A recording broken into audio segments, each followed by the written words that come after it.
I have indeed made some pie charts. Hello everyone. I thought since VTubing is going in an interesting direction that I would give it a little checkup, see how we're doing here. So I looked on Holodex, which is an excellent website, an excellent platform, an excellent tool. It makes browsing VTubers about 3,000 times easier. I highly recommend it. It's just holodex.net. I have the link in the description, but that's the tool that made all this possible. So what did I do? I looked at channels on Holodex that have trophies for ASMR. Why ASMR? Because it's a proxy for fan service. So who's on Holodex anyway? Well, as you can see, VTubers or e-girls will get to that with 15,000 or more subscribers, or who belong to an organization with an average of that or more. So that's a lot. It's not every VTuber, but it's a lot of VTubers. I think it's a good sample. How do trophies work? Well, as you can see from Petra, the example that I'm using, because she's the VTuber with the most subscribers who I actually included in this project, VTubers on Holodex have 3 trophies for their most streamed categories. Holodex is divided into categories of things like talking streams, singing streams, Minecraft streams.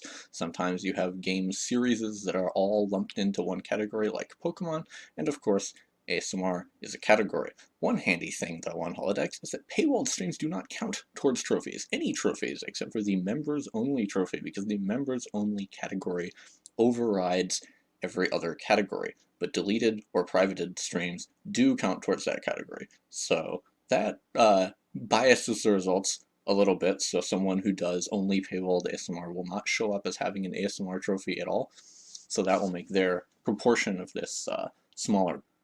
So who am I evaluating in this project anyway? Well, every VTuber who has a trophy for ASMR on Holodex, who does not mainly stream in a language other than Japanese, who is not male, and who is not retired or graduated. As you can see here, we have Fauna, who I included as an example because she's the only non-Japanese VTuber I've watched for any real length of time. She is, of course, both retired, as you can see from the little handy little graduation hat that Holodex gives retired channels, and she, of course, mainly streamed in a language other than Japanese, so she would be in the red, not evaluated area of the pie chart. As you can see, we've got some, I didn't talk about the numbers in the last slide, but we got some big numbers. There's a lot of channels on Holodex, and so we've got a lot of VTubers to go through.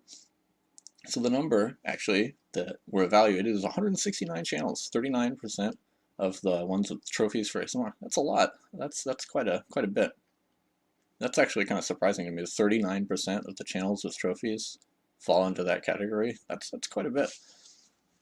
But unfortunately, 37% of those are not actually VTubers, at least as I would define the term. To be a VTuber, you have to be virtual. And in this case, I'm defining an e-girl as someone who shows more of her real-life body than just her hands or wrists. Hand streams, whatever, that's okay. But if you're just going to show, you know, your entire torso or whatever, I'm going to categorize that separately. So I've categorized e-girls separately, and they're still included in this project, but I've sort of segregated them off because it's hard to talk about the other categories when it comes to e-girls. So now we've taken that 169 people with trophies for ASMR that are, you know, speak mostly Japanese, they're women, and they are not retired, and we've narrowed that down to a nice little 107. So I'm going to go over some more categories that those 107 channels may or may not fall into. As you can see, we have average subscribers, average debut dates, nice good data. And I have in the description, I have a link to the spreadsheet where you can see every single channel, all the data, everything that I'm using to draw these conclusions, to get these nice little percentages. You can look at all of that. It's all just in a spreadsheet. It's all public.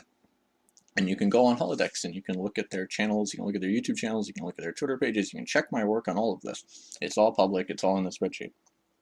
Anyway, so out of the non-e-girls, out of those 107 channels, I looked at them and I looked at which ones had purged a lot of archives. So I defined purger as someone who has deleted, privated, or paywalled a large percentage, more than 25%, which I thought was, you know, kind of generous, whole eras or whole genres of their archives, including non-ASMR. I'm not just looking at ASMR archives, I'm looking at all their archives.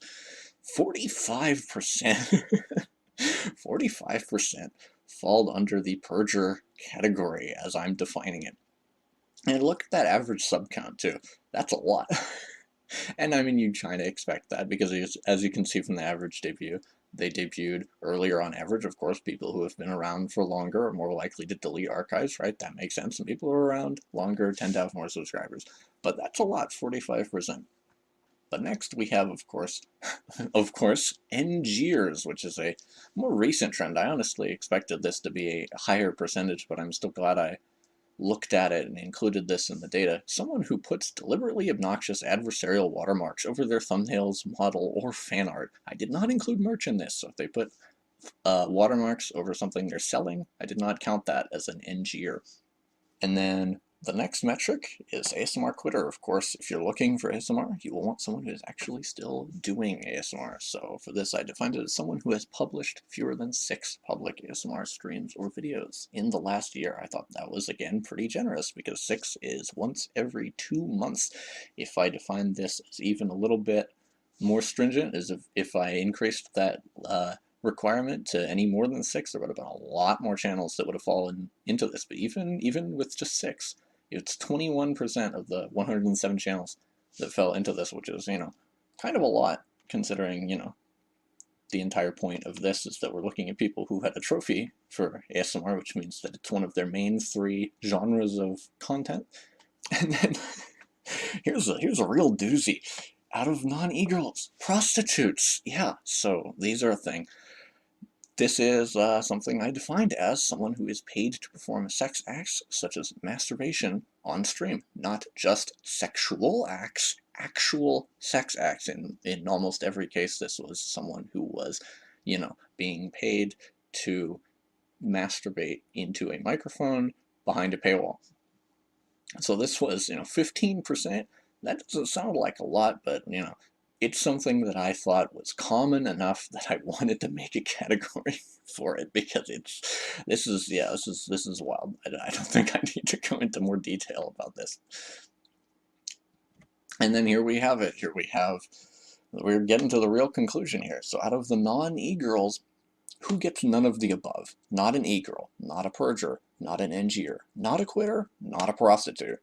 Who is none of those things? 35%, 37 channels out of 107. And wow, look at that average subscriber count. That is such a huge difference. The average subscribers of the people who do these things, it's almost double that of the average subscribers of the people who don't do these things. So why wouldn't they? People just let them. They let you do it. If you're a star, they let you do it. And then if you include e-girls, of course, if you include e-girls, it's even more dire. We have 78% that fall into one of those categories: e-girls, purchers, NGers, quitters, or prostitutes.